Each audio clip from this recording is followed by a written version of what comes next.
Sequester is now in effect. President Obama going on national television to discuss the idea he came up with and he signed into law. Yet he blames everyone other than himself for the sequester cuts. Let's be clear. None of this is necessary. It's happening because a choice that Republicans in Congress have made. They've allowed these cuts to happen because they refuse to budge on closing a single wasteful loophole to help reduce the deficit. Wait a minute. Wasn't that done a few months back during the fiscal cliff negotiations?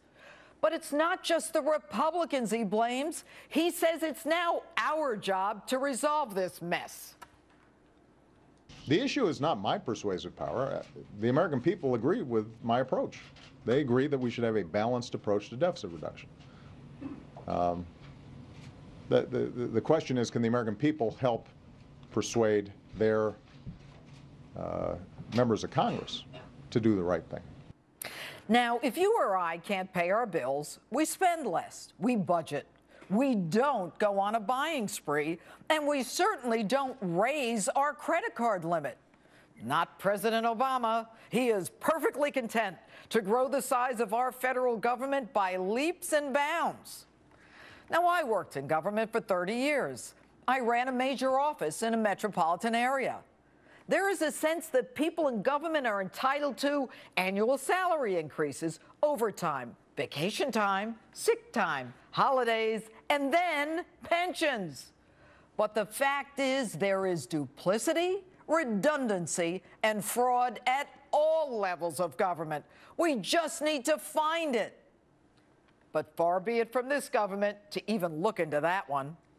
Not only is government increased, we also charge to our credit card those who violate our immigration laws to come here.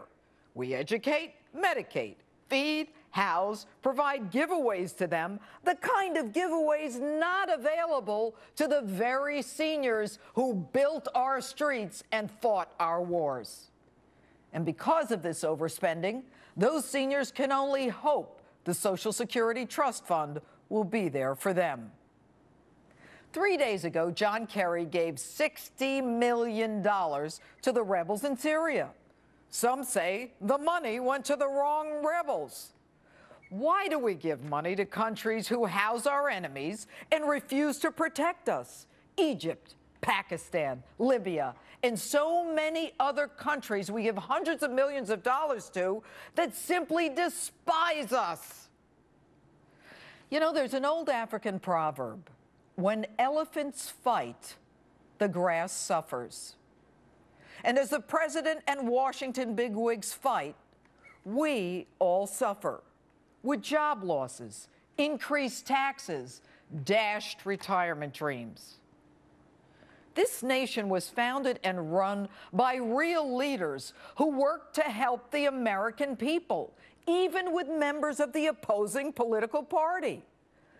Bill Clinton brought economic prosperity by reducing the size of big government and reducing welfare entitlements by working even with his nemesis, Newt Gingrich. It takes a leader to get us on the right path. Someone who doesn't blame other people for his lack of leadership. Harry Truman understood this by accepting responsibility. Quote, "The buck stops here." I'm not so sure Obama is familiar with that one. I am not a dictator. I'm the president. So ultimately, if Mitch McConnell or John Boehner say, we need to go to catch a plane, I can't have Secret Service block the doorway.